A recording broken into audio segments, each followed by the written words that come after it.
Opa, e aí pessoal, sejam muito bem-vindos a mais um vídeo do canal. Nesse vídeo aqui eu vou falar um pouco para vocês sobre como eu faço para configurar as minhas peças aqui quando elas terão aplicações práticas, ou seja, onde essas peças terá que ter uma resistência acima da média. Então, nesse tutorial aqui eu vou mostrar para vocês utilizando o Ultimaker Cura, porém, nós conseguimos utilizar aí outros programas, né, como o Arc Slicer e o Pruse Slicer. A lógica será a mesma, é importante que você domine os conceitos que eu vou passar para vocês aqui nesse vídeo, para que quando vocês forem configurar, vocês lembrarem que quais configurações a gente leva aqui em consideração para ter essas peças mais resistentes, tá? Incluindo aí a quantidade de material interno, com parede, preenchimento, velocidade e tudo mais, tá? Então, para isso nós utilizaremos aqui o Ultimaker Cura. As peças que eu vou utilizar aqui para fatiamento será essa daqui, ó. Inclusive eu já estou com elas aqui em mãos, tá? Essa daqui é uma demanda específica de um cliente na minha região, onde eu vou precisar ter uma resistência satisfatória para que essa peça aqui não dê problemas aí durante o seu uso. E a gente vai ter que utilizar aqui também os conceitos que a gente já aprendeu sobre o posicionamento da peça na mesa. Então tudo isso a gente leva em consideração aqui durante o processo de fatiamento. Esse daqui é o Ultimaker Cura, tá? Quando a gente traz aqui um arquivo em STL, a gente consegue clicar em uma peça específica e até mesmo imprimir mais de uma peça de uma vez só. E aqui no canto esquerdo, ó, a gente consegue otimizar e alterar essa rotação, essa posição na mesa. Aqui de cara a gente já consegue observar que essa peça aqui, se eu imprimir ela nessa posição, a gente vai ter uma resistência menor aqui, ó, tá? Nessa torre que sobe. Por quê? Por conta exatamente da camada, né? Da camada sobre camada que vai ficar aqui durante o processo de produção. Então o processo FDM ele funciona dessa forma e a gente tem que levar em consideração. Você que já está aí há mais tempo no mercado sabe que o melhor posicionamento para essa peça aqui no caso seria essa daqui, correto? Então a gente já vai ajustar essa peça aqui nesse ponto, ok? Eu já vou também, antes de começar a configurar essa peça aqui, já ajustar exatamente a impressora e também o tipo de matéria-prima que nós utilizaremos. Nesse caso aqui, eu vou utilizar a FL-SAN V400, que é uma impressora muito boa. Eu tenho utilizado ela bastante aqui, tá? E aqui, ó, nesse centro, a gente consegue escolher o melhor tipo de material. Então, nesse caso aqui, eu vou utilizar o PETG, que é o material que eu tenho aqui e que me dá uma resistência bacana nas peças, né? Então, eu já vou selecionar ela aqui. Vou selecionar aqui, ó, descartar alterações, porque a gente vai fazer essas configurações aqui tudo do zero. Então, depois de colocar aqui, depois de selecionar a máquina, depois de selecionar aqui o tipo de filamento, eu tenho que vir aqui, ó, e selecionar as configurações. Se você for utilizar outra impressora que não seja a FL-SAN 400, você vai precisar também alterar aqui o tipo de bico. Então, normalmente o bico que a gente utiliza aí é o 0,4 milímetros, é só você colocar aqui e não esquecer disso, tá? Para esse tipo de material, normalmente eu costumo utilizar aí uma temperatura de mais ou menos 220 a 230 graus no bico. Então aqui eu vou colocar 220. Temperatura de camada inicial eu vou colocar 220. Aqui também. Todas essas temperaturas aqui eu vou colocar 220, tá? Para que não haja alteração durante o processo. Aqui na temperatura da mesa eu vou colocar 80. Aqui também. Beleza? E o restante das configurações aqui em temperatura em material relacionado à temperatura eu vou deixar assim, beleza? A primeira camada aqui eu posso utilizar um fluxo um pouquinho maior, né? Fluxo inicial da camada. Eu posso colocar 105%. E agora a gente vai começar a configurar essa peça aqui de acordo com o que a gente precisa, que é qualidade e também uma resistência mecânica boa. Aqui dentro eu consigo ir lá na opção já qualidade e alterar essa opção aqui. Então, normalmente para peças mecânicas é recomendado uma altura de camada mais baixa. Então, não vou poder utilizar aqui 0,32, 0,28 e sim no máximo 0,25 milímetros. É uma boa altura de camada, tá? Para esse tipo de peça. Aqui eu posso fechar em qualidade.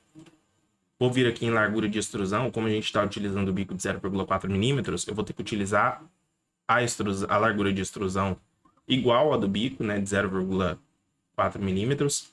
Parede, eu vou ter que utilizar aqui no mínimo 6 linhas de parede, para que ela tenha uma resistência boa, tá, turma? Então aqui eu vou colocar 6 linhas de parede. Quantidade de linha superior e inferior, aqui eu vou colocar 6. Aqui eu vou colocar 4.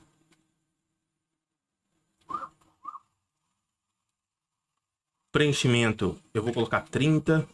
Aqui, ao invés de relâmpago, que é o que a gente utiliza aí para ter mais agilidade, mais rapidez na produção das peças, eu vou utilizar o grade. Material, a gente já configurou. Preenchimento aqui também foi, né? E velocidade, como a impressora 3D ela trabalha uma velocidade maior aí, ó, eu vou colocar 150 milímetros por segundo. Vou colocar em todas elas aqui igual, para que ela não dê muitas variações. Na velocidade de primeira camada eu posso deixar menos, para que ela tenha uma certa assertividade nessa primeira camada. Por ser aí uma das camadas mais importantes, né, é necessário fazer isso aqui. Beleza? Em percurso, é importante deixar aqui a retração ativada, como é Direct Drive, né, onde a extrusora ali ela fica mais próxima do bico, eu vou deixar 0,8 milímetros mesmo. Refrigeração, como se trata aí de PETG, eu vou deixar ela, eu posso deixar ela 50% também, vai ser bom, tá? Mas, nesse caso aqui, eu vou deixar ela com 100%. Suporte, eu vou ter que utilizar nessa peça, né? Principalmente nessas áreas aqui, ó, onde eu tenho um ângulo maior. Então aqui eu vou deixar mesmo com o suporte normal. Eu posso utilizar aqui em todos os lugares, né? Ou tocando a mesa. Nesse caso aqui eu vou deixar somente aqui, ó, em todos os lugares. Ok? Aqui eu vou retirar. Por quê? Porque dentro dessa peça, ó, ao invés de deixar em todos os lugares, eu vou deixar ela aqui, ó, tocando a mesa. Por quê? Porque aqui nesse ponto, ó, ela tem um furo. Nessa peça aqui ela tem um furo que essa profundidade, que ela vai mais ou menos até aqui. Então eu não quero que tenha suportes aqui, ó, encostando no piso dessa peça até na parte de cima dela. Então nesse caso aqui eu vou deixar tocando a mesa. Ângulos maiores que 65 graus, vou deixar 60 aqui. Suporte tipo zigue-zague mesmo. Ok? Habilitar a interface do suporte, é importante que essa interface do suporte ela esteja habilitada, porque ela cria uma cama antes do primeiro piso ali da impressora, né? Então eu vou deixar aqui, ok? E depois a gente já vai analisar ali com ela fatiada, tá? E perfeito. Até o suporte aqui, ele foi tudo configurado, né? Agora vamos ver aqui como é que ela vai ficar no fatiamento, quanto tempo vai gastar e tudo mais. Aqui, ó, a gente já consegue perceber, é por isso que é importante a gente fatiar antes de mandar direto o G-Code para a impressora. O que aconteceu aqui, ó? Não adiantou nada eu configurar tudo, sendo que uma opção só está habilitada. Eu havia esquecido que eu tinha utilizado aqui o tipo o modo vaso para produção, né? Então o modo vaso ele imprime as peças ali em modo aspiral, não dando assim a possibilidade de haver costuras. Então essa opção ela tá aqui, ó, em modo especial. Então posso desativar, espiralizar contorno, eu retiro ela e volto lá para o fatiamento para a gente ver como é que tá a configuração aqui da peça. Perfeito. Então, a princípio aqui ela vai demorar 2 horas para ser fabricada, né, de acordo com as configurações que a gente colocou. Ó, em alguns pontos específicos eu tenho ali uma perca, né, de material, ó, exatamente aqui nesse ponto. Então, o designer, o criador dessa peça aqui, como eu recebi esse arquivo em STL aqui pronto para impressão, ó, ele não se atentou aqui a essa espessura de parede, tá vendo?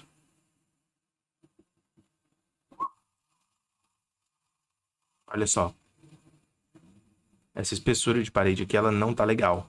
Então, possivelmente a gente vai ter que trazer para dentro do programa de criação em 3D para fazer essa modificação, né, nessa parte aqui, ó. Então, vamos lá. Para agilizar aqui o processo, eu tô com o Fusion 360 aberto, eu vou ter que vir aqui dentro de inserir malhas.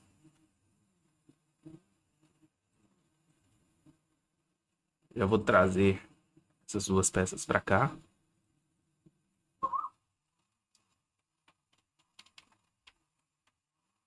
Ó, e a peça que a gente vai precisar modificar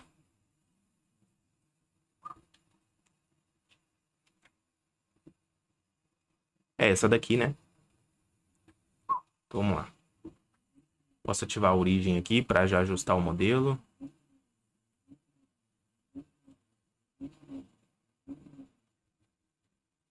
Deixar ele exatamente aqui.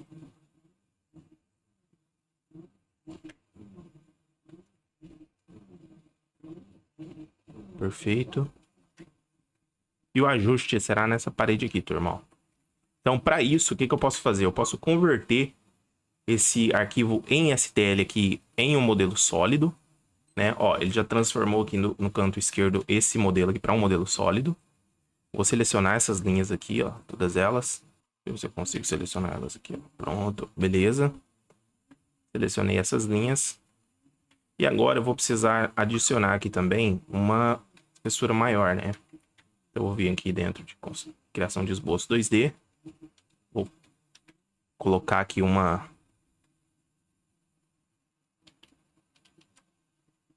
junção dessas linhas aqui, né? Para fazer ali o furo certinho. Aqui, aqui. Aqui. Aqui. Perfeito. Perfeito.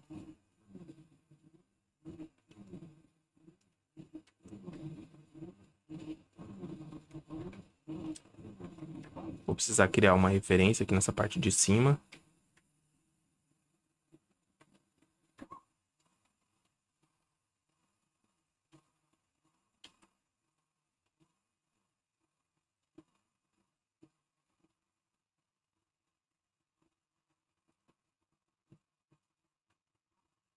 Ok, aqui.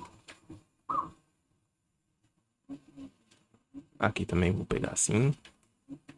E ok, e aqui, ó, como eu já tenho o esboço fechado, eu vou fazer uma parede de 0,8 milímetros, tá? 0,4, na verdade, só pra gente ter essa posição.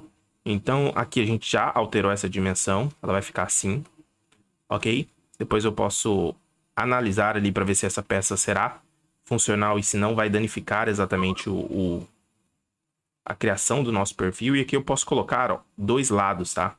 Tanto para esse lado aqui quanto para esse lado, para a gente ter exatamente esse perfil feito. Como aqui eu tenho o esboço fechado na parte de cima e eu já trouxe para fora, o que eu vou precisar adicionar aqui de material é essa parte, ó. Posso retirar aqui, colocar aqui, ó, e adicionar material aqui para dentro. Ok? Então pronto, aqui eu tenho esse perfil já criado, né? Aqui eu posso colocar aqui um arredondamento, ó. Essa quina aqui, ou então chanfro, né? Como essa daqui é uma modificação, aí eu posso alterar de acordo com... ir alterando aqui de acordo com o meu projeto. Para isso, agora eu vou ter que salvar como STL. Vou jogar ali para dentro do meu computador mesmo. Frontal 2. E vou salvar. Aqui eu já vou jogar essa peça para cá.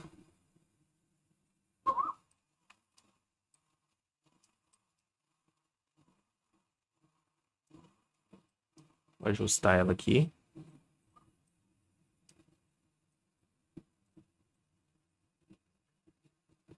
Vamos fatiar aqui para ver como é que ela vai ficar. Ó, perfeito. Aqui eu já tenho ela toda fechada, ó. Então ela ficou aberta lá naquele ponto por conta dessa espessura que estava faltando, né? Isso aqui já vai ser o suficiente para mim, tá? Então, como eu adicionei aqui uma boa quantidade de preenchimento junto com esse tipo, ele vai me dar mais resistência junto com todas essas paredes aqui feitas.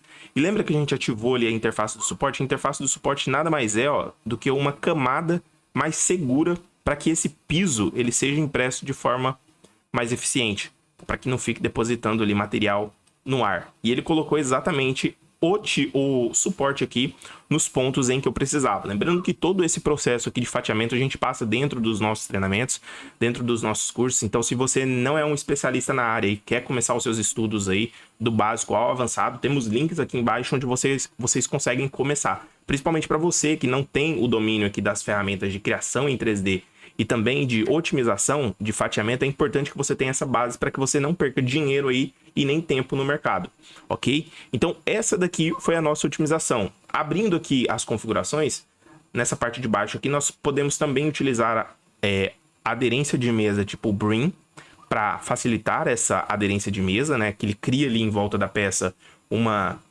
camada extra, para que essa camada extra mantenha a peça fixa na mesa. Então aqui eu posso clicar em fatiar, ó. E é exatamente essa parte aqui que ele fez, ó, agora, ó, tá? Então é importante que você leve isso em consideração. E da mesma forma aqui que a gente tem esses furos eles têm que sair precisos porque a gente precisou ali exatamente fazer essa configuração antes para que esses furos saiam exatamente do jeito que a gente precisa. Caso você não saiba configurar furos, calibrar furos aí para sua impressora 3D, eu tenho um vídeo aqui no meu canal, já vou mostrar para vocês aqui, exatamente que explica isso. Então é esse vídeo aqui, ó.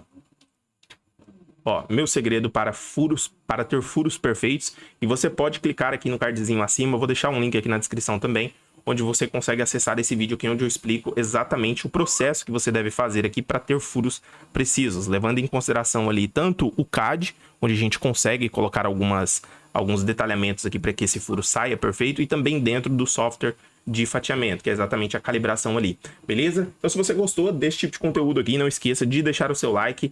Se você não for inscrito no canal, se inscreva para continuar recebendo conteúdos que agreguem valor aí ao seu negócio, e ative o sininho para toda vez que a gente postar novos conteúdos aqui você receba. Vou ficando por aqui, espero que você tenha gostado, um abraço e até a próxima. Valeu!